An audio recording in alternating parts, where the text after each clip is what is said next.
কিছু গল্প থাকে ভালোবাসার, আবার কিছু ভালো লাগার। কিছু গল্প স্বপ্নের, আবার কিছু গল্প দুঃস্বপ্নের। কিছু গল্প বেঁচে থাকার, আবার কিছু নিজেকে শেষ করে দেওয়ার। এই পৃথিবীতে অগণিত মানুষের জীবনযাত্রা। শুরু থেকে চলতে চলতে একটা সময় আসে, জীবন শেষ হয়ে যাচ্ছে ও পৃথিবীর বুক থেকে চিরতরে চলে যাচ্ছে। আর এভাবেই চলছে যুগের পর যুগ, ধরে বিধাতার লেখা প্রাকৃতিক নিয়মে। একটা মানুষ যদি তার জীবনের প্রতিটা সময়, প্রতিটা মুহূর্ত খণ্ড খণ্ড করে জীবনের গল্প সাজিয়ে লেখার ইচ্ছে করে, তাহলে কয়েকটা গল্প হতে পারে। ও কতদিন সময় লাগতে পারে এই গল্প লিখতে? আমার মনে হয় না এটা কখনো সম্ভব, কারণ একটা মানুষের ছোট্ট জীবনে অনেক রকমের ঘটনা ঘটে।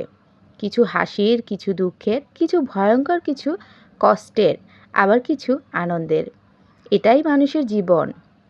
প্রতিটি মানুষের এই সব কিছুর মধ্য দিয়েই জীবনকে অতিবাহিত করতে হয়। পৃথিবীতে বেঁচে থাকা মানুষের মধ্যে কেউ বলতে পারবে না সবসময় একই রকমভাবে সময় কাটাই।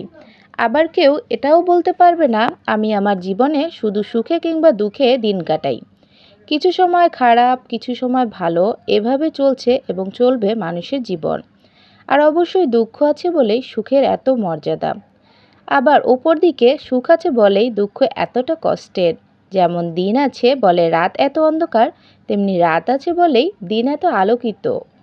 একটা আরেকটা থেকে কম কিছু নয়, একটা আরেকটার উপর সম্পূর্ণভাবে নির্ভরশীল।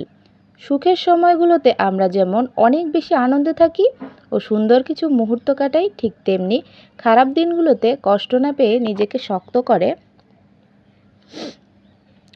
করা প্রয়োজন। একটা কথা আমাদের মনের মধ্যে সবসময় রাখতে হবে, আর সেটা হলো যা হয় সব কিছু ভালোর জন্যই হয়। আপনার জীবনে দুঃখ নেমে আসলে আপনি হতাশ হবেন না, কারণ এটা সাময়িক সময়ের জন্য, দীর্ঘ সময়ের জন্য না। আর অবশ্যই আপনার এই দুঃখের পর আপনি এতটা আনন্দিত হবেন কিংবা সুখী হবেন যা আপনি পূর্বেও ছিলেন না।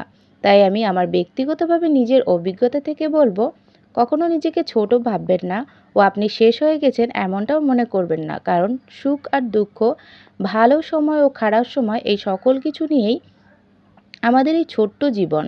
এটাকে মেনে নেওয়াটাই আমাদের জন্য বুদ্ধিমানের কাজ। আমাদের প্রত্যেকের জীবনে ছোটোখাটো অনেক বিষয় ঘটে গেছে, ঘটে যাচ্ছে, এভাবেই চলতে থাকবে। তো অনেক সময় আমরা ভেঙে পড়লেও আবার আমরা দাঁড়িয়ে উঠি, এটা ভেবেই যে জীবনে এখন আমরা কষ্টে আছি, কিন্তু পরবর্তীতে হয়তো বা সুখ আসবে। তো এমন আশা করি অনেক সময় এরকমভাবে স্ট্রং থাকি। আবার অনেক সময় এমনই হয় যে স্ট্রং থাকতেও পারি না, অনেকটা ভেঙে পড়ি। কিন্তু আমরা ধৈর্যশীলভাবে যদি থাকতে পারি, তাহলে অবশ্যই আমাদের কষ্ট থেকে আমরা মুক্তি পেতে পারি। তো পুরো ভিডিওটা কেমন লাগলো সবাই জানাবেন। আর পুরো পাশাপাশি থাকার জন্য অসংখ্য ধন্যবাদ। এটা ছিল এক ধরনের মুড়ি, যেটা চাল ভাত শুকিয়ে তারপরে এটা করা।